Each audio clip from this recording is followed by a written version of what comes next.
ओम शांति। आज प्यारे बाबा के 29/5/1977 के अव्यक्त महावाक्य हैं। आज का टाइटल है पुरुषार्थ की रफ्तार में रुकावट का कारण और उसका निवारण क्या है। तो इस पर क्लास कराते हुए बाबा ने कहा, हर एक पुरुषार्थी यथाशक्ति पुरुषार्थ में चल रहे हैं और बाप दादा भी हर एक पुरुषार्थी की रफ्तार को देखते हैं, जानते हैं कि हर एक के सामने कौन से विघ्न आते हैं और कैसे लगन से विघ्न विनाशक बनते हैं। कभी रुकते हैं, कभी दौड़ लगाते और कभी तो हाई जंप ऊंची छलांग भी लगाते हैं। लेकिन रुकावटें क्यों आती हैं, जिसके कारण तीव्र पुरुषार्थी से पुरुषार्थी बन जाते हो। चढ़ती कला की बजाय ठहरती कला में आ जाते हो।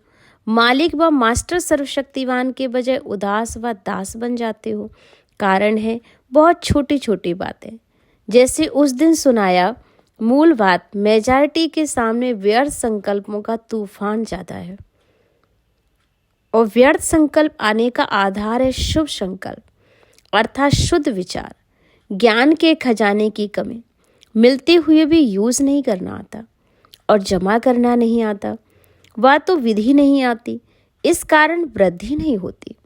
तो सुना मिला, लेकिन उसी समय अल्पकाल की खुशी व शक्ति का अनुभव करके खत्म कर देते हैं। जैसे लौकिक रूप में कमाया और खाया कुछ उड़ाया।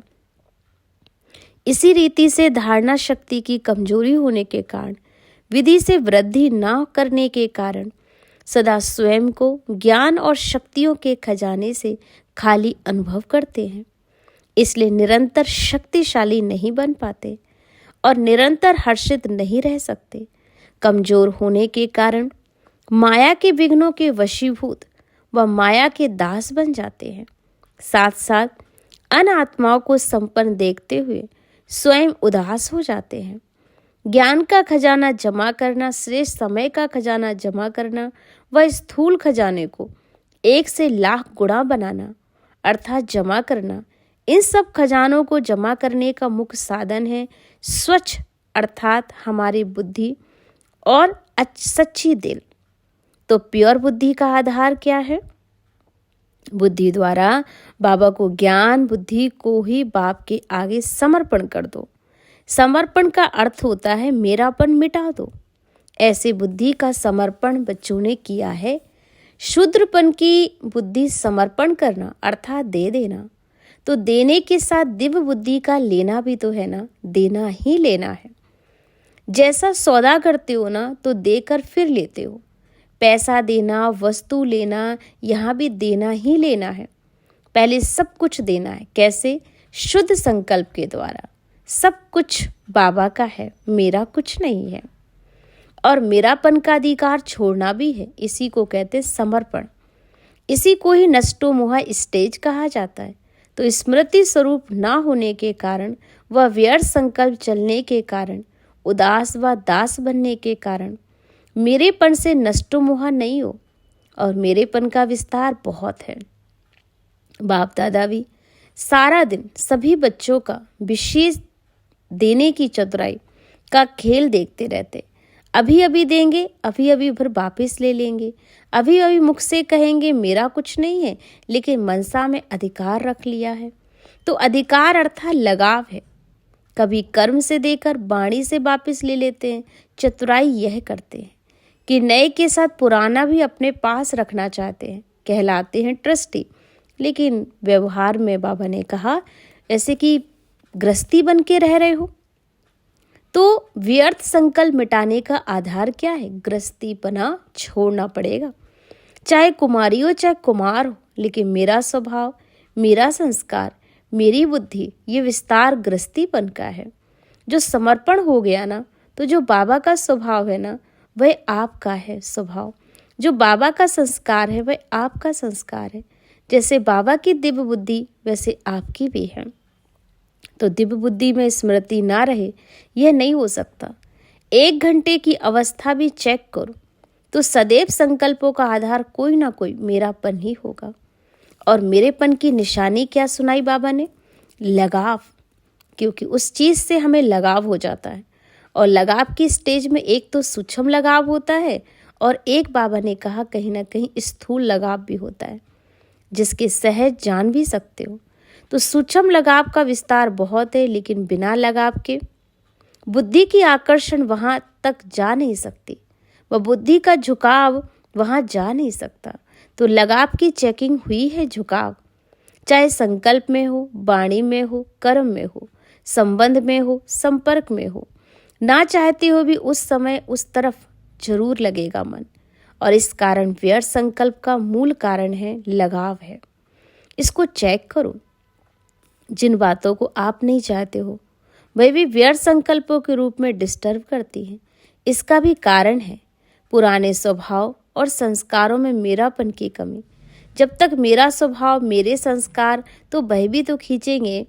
जैसे मेरी रचना रचता को खींचती है ना, वैसे मेरा स्वभाव, संस्कार रूपी रचना आत्मा रचता को अपनी तरफ खींचेगी।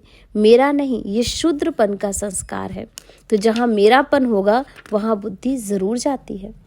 तो शूद्रपन के संस्कार को मेरा कहना यह महापाप है, चोरी भी है और ठगी भी है। तो शूद्रों की चीज अगर ब्राह्मण चोरी करते हैं अर्थात मेरा कहते हैं तो ये महापाप हुआ ना। और बाबा ये सब कुछ आपका है ऐसे कहकर फिर मेरा कहना ये ठगी है।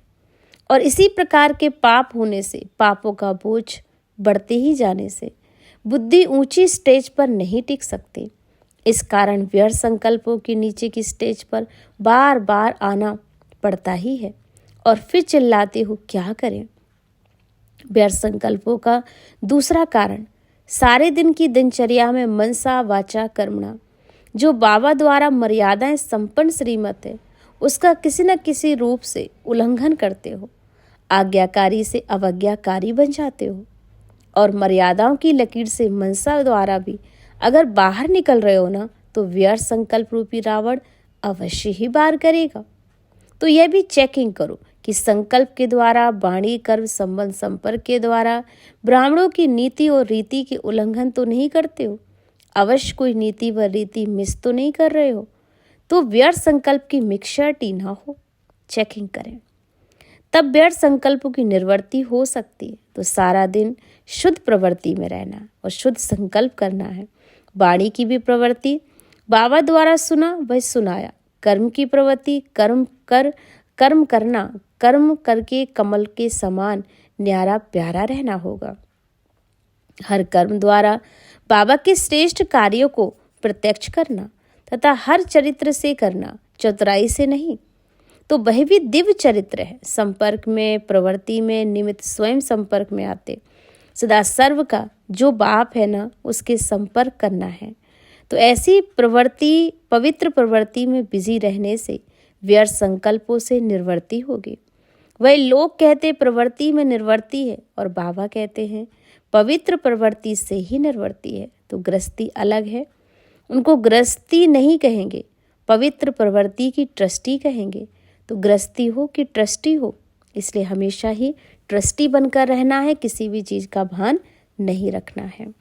बाबा ने बच्चों को सभी को याद प्यार दिया। हम बच्चों की ओर से प्यारे बाबा को भी याद प्यार, नमस्ते, शुक्रिया बाबा, शुक्रिया। ओम शांति।